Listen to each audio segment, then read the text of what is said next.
আসসালামু আলাইকুম ওয়া রাহমাতুল্লাহি ওয়া বারাকাতুহু। সম্মানিত দর্শক, সকলকে আরো একটিবার স্বাগত জানাচ্ছি বিআর মাসুদ ব্লগের ইন্ডিয়ান ভিসা রিলেটেড আপডেট নতুন ভিডিওতে।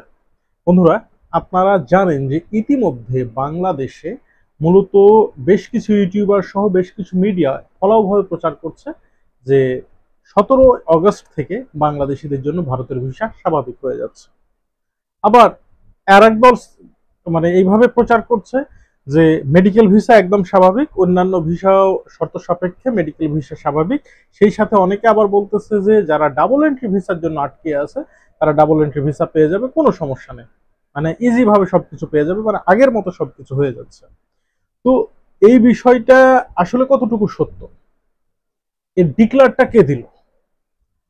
আমি স্রোতের বিপরীতে যাচ্ছি না, তবে অবশ্যই ফ্যাক্ট ফাইন্ডিংস কিছু ডাটা আপনাদেরকে তুলে ধরাটা আমি আমার ইমানি দায়িত্ব বলে মনে করছি।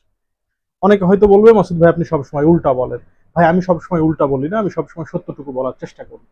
আমার এমন কোনো কন্টেন্টের দরকার নাই যাতে আমি মিথ্যা কথা বলে আপনাকে আকৃষ্ট করব। আমার ভিডিও দেখবেন, কিন্তু ভিডিও শেষে কোনো ডাটাবেস থাকবে না বা কোনো আপনি উপকৃত হবেন না, এমন কোনো ভিডিও আমি দেওয়ার প্রয়োজন বোধ করছি না। দেখুন, এই যে যারা এই তথ্যগুলো দিচ্ছে, যে অনেক মিডিয়ার বরাত দিচ্ছে, বিশেষ করে কিছু ইউটিউবার আছে যারা বলতেছে যে আপনারা ভাইবেন না আমি মিথ্যা কথা বলতেছি, কারণ অনেক নিউজ চ্যানেলগুলো এটা প্রচার করেছে। ভাই আমি বলি, গেল এপ্রিল মাসের 8 থেকে 11 তারিখের মধ্যে এই মিডিয়াগুলোই প্রচার করেছিল যে ভারতীয় যিনি হাই কমিশনার, প্রধান হাই কমিশনার, তিনি বলেছেন যে বাংলাদেশে চলতি বছরের অর্ধেকের পরে, অর্থাৎ জুলাইয়ের জুলাই থেকেই টুরিস্ট ভিসা দেওয়া চালু হয়ে যাবে, তবে সেটা স্বল্প স্বল্প পরিসরে, তবে দেওয়া চালু হয়ে যাবে, মেডিকেল ভিসা স্বাভাবিক হয়ে যাবে। এই তথ্যটা নিয়ে কিন্তু আমি নিজেও ভিডিও বানিয়েছিলাম, কিন্তু সেটাই ছিল আমার সবচেয়ে বড় ভুল। এর জন্য আমি দুঃখিত।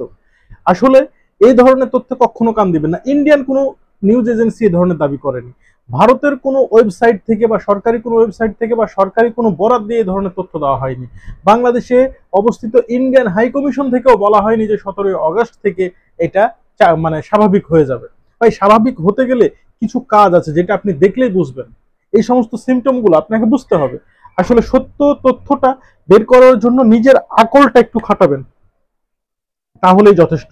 বাংলাদেশে 16টা আইভ্যাক সেন্টার আছে, অর্থাৎ ইন্ডিয়ান ভিসা অ্যাপ্লিকেশন সেন্টার আছে, আইভ্যাক আছে। এই আইভ্যাক গুলোর মধ্যে 5টা চালু আছে। এটা 5টা কবে থেকে চালু হয়েছে?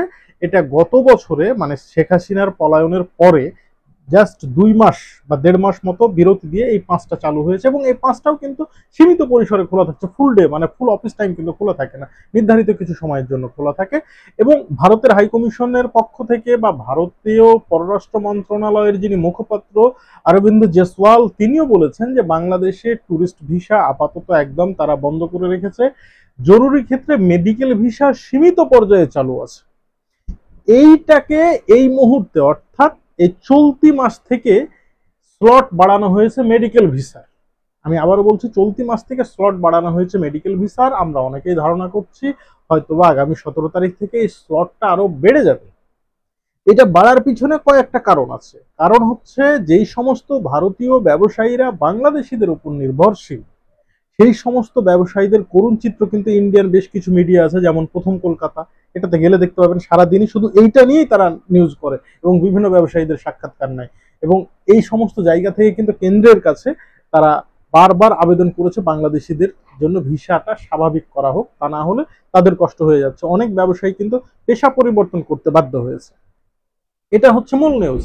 তো এর কারণে অনেক ভারতীয় বলবে যে ওই যে 2-4 জন ব্যবসায়ী নির্ভর করে, যেমন মার্কুইজ স্ট্রিট, দিল্লির কিছু বা চেন্নাইয়ের কিছু, এদেরকে নিয়ে তো ভারত না। তবে আমি তাদের উদ্দেশ্য বলবো যে ভাই, এদেরকে ছাড়াও তো ভারত না, এরাও তো ভারতের অংশ। হ্যাঁ, ভারত 140 কোটি জনসংখ্যার দেশ, সবাই তো আর বাংলাদেশের মুখাপেক্ষী না।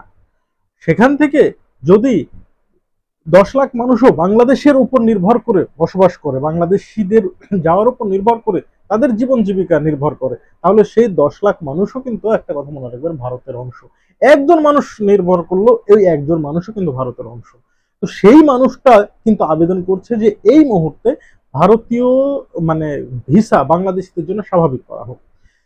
এটা কিন্তু 10 তারিখের পর থেকে কিছুটা ইম্প্যাক্ট করেছে, স্লট বাড়ানো হয়েছে। ধারণা করা হচ্ছে আগামী 17 তারিখ থেকে স্লটটা আরো কিছু বাড়বে। এটাই হচ্ছে সবচাইতে লেটেস্ট নিউজ।